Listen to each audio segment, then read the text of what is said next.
Hey guys, what's going on? JS Cards here, coming at you with a Yu-Gi-Oh! Deck profile, and today we are finally gonna go over my Cubic deck. This deck is actually really fun, it's affordable, and the cool thing is you don't really need an extra deck. So if you are on a budget and you just want to get like the main deck Cubic cards and everything like that, you totally can. The extra deck just does help out for power and stuff like that, but it's not 100% necessary. So it's a great budget option, and the Cubics are very powerful. So I thought I'd profile this for you guys, and we can just jump right into the deck profile. Okay, so starting off with the monsters, I play 3 copies of Crimson Nova, the Dark Cubic Lord. This card is a powerhouse. So it's a 3000 attack monster. It can only be special summoned by revealing 3 other Cubic cards in your hand with different names. It's unaffected by your opponent's monster's effects if they have less than 3000 attack.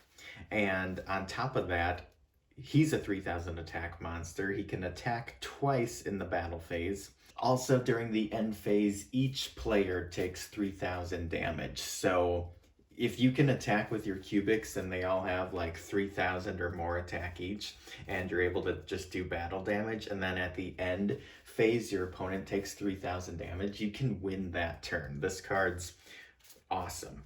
Next up, I play 3 copies of Duza. Duza's really good because if you normal or special summon him, you can send a Cubic card from your deck to the graveyard.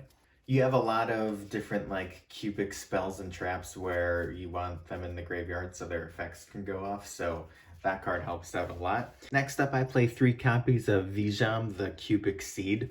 This card cannot be destroyed by battle, and then if it does battle one of your opponent's monsters, you can move it to the spell and trap card zone, and it becomes like a Cubic counter onto your opponent's monster, where they cannot attack and their effects are negated. So Vijam is more for like defense for the deck, and it works really well with some spells and traps that are coming up later on, and I just think Vijam is a huge necessity for the deck. Next up, I play 1 Buster Gundle. This card's really good as well because you can send 3 Cubic cards you control to the graveyard to special summon it, and then he gains 3000 attack if he is summoned out that way. On top of that, he can attack 3 times during the battle phase, so you're just really getting these huge monsters out onto the field and negating your opponent's effects and then attacking for a ton of damage with this deck, which is why it's really fun.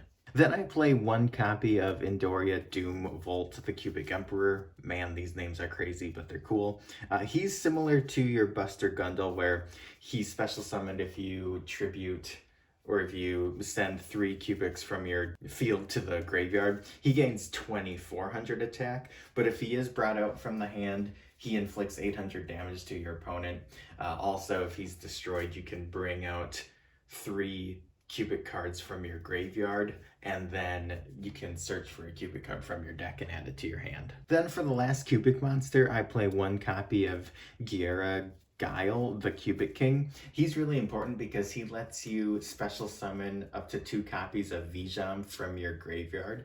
Next up, I play 3 copies of Summoner Monk because it does have that discard effect, so you can get one of your spells into the graveyard. And then he also lets you bring out one of your level 4 Cubics, which is always good. And for the last monster, I played 2 copies of Nibiru.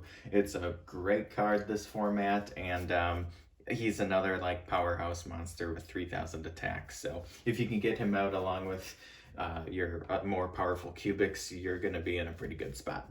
That's it for the monsters. Let's move on to the spells. Alright, so starting off with the spells, I play 3 copies of Cubic Wave. This card is insane, and it can really help set up your OTKs. So you can target a Cubic monster you have and one of your opponent's monsters. Your opponent's monster's attack is halved, but your Cubic monster's attack is doubled. On top of that, you can banish Cubic Wave as well as any number of Cubic monsters from your graveyard, and then target up to that many monsters on your opponent's side of the field, and then they each get a cubic counter, so their effects are negated and they can't attack. So this can just shut down your opponent in some instances. On top of that, you're getting that huge attack boost. So yeah, Cubic Wave is insane. Next up, 3 copies of Cubic Karma. You can send any number of Vijam from your deck or hand to the graveyard, and then one of your cubic monsters gains 800 attack for each one. The second effect is good, but it's a little more situational. I haven't really had it happen that often, but if Vijam is special summoned by the effect of a cubic monster, you can send Cubic Karma to the graveyard to half your opponent's life points. You can also banish Cubic Karma to then add 1 cubic monster from your deck to your hand. Next up, I play 3 copies of Cubic Dharma. This is another great card that came out for Cubics. You take no battle damage from attacks involving your cubic monsters. It also has 2 effects you can use, each once per turn. The first one is you can send 1 cubic card from your hand to the graveyard, and if you do, you can draw a card. On top of that, you can banish this card from your graveyard and then target 1 cubic monster in your graveyard and add it back into your hand. So for the other spells, I play 3 copies of Foolish Burial Goods so you can get your spells and traps into the grave. 2 copies of Called by the Grave because you need your effects to go off and you want to stop hand traps. 1 copy of Reasoning. This card's really good because this card allows you to mill a ton of different cards into the graveyard. And then 1 Double or Nothing because we do have the Utopia package in the extra deck. Again, not 100% necessary, but it does help out with the OTKs. If you do want to play this without an extra deck, or if you do want to just play other cards instead of the Utopia cards, you could always cut out Double or Nothing. I'd say for maybe like a 3rd Call by the Grave or something like that. All right, moving on to the trap cards. I play 3 copies of Unification of the Cubic Lords. This is how you get into the Cubic Fusion, but that's not really the main reason that we use this card. If a cubic monster you have leaves the field or is destroyed by battle, you can special summon 1 level 4 cubic monster from your hand or deck, ignoring its summoning conditions, and it's unaffected by your opponent's card effects. After that, I play 2 copies of Cubic Ascension. Again, another great card involving Vijam. Cubic Ascension is great because it lets you get out your Vijam, the cubic seeds, even more easily. And then for the last card, I played 2 copies of Cubic Casualty.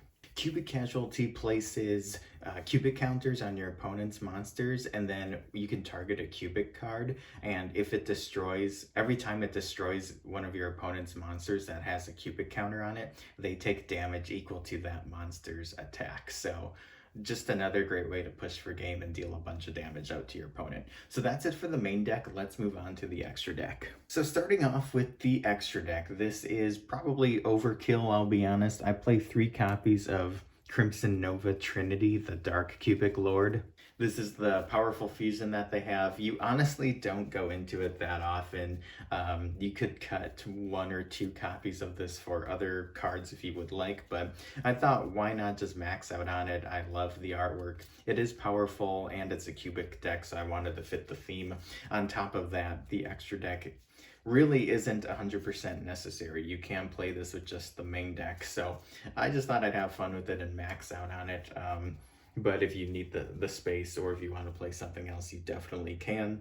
Then for the Utopia package, we have 1, of course, number 39, and 1 39 Utopia double. For other really good rank 4s, we have Abyss Dweller, Tornado Dragon, number 101, Baguska, Time Thief Redoer, and Dark Rebellion Exceed Dragon. All of these just really great affordable options, really good rank 4s. And then for the links, I play 1 Proxy Dragon, Underclock Taker, Decode Talker, and Borreload Dragon. So there you guys have it. That is my cubic deck profile. I hope you guys enjoyed it. If you did, make sure you hit that like button and subscribe for more. Stay tuned for more Yu-Gi-Oh! News, deck profiles, and openings. Thanks so much again for watching this video, and I'll catch you guys next time. Peace out, and have a good one.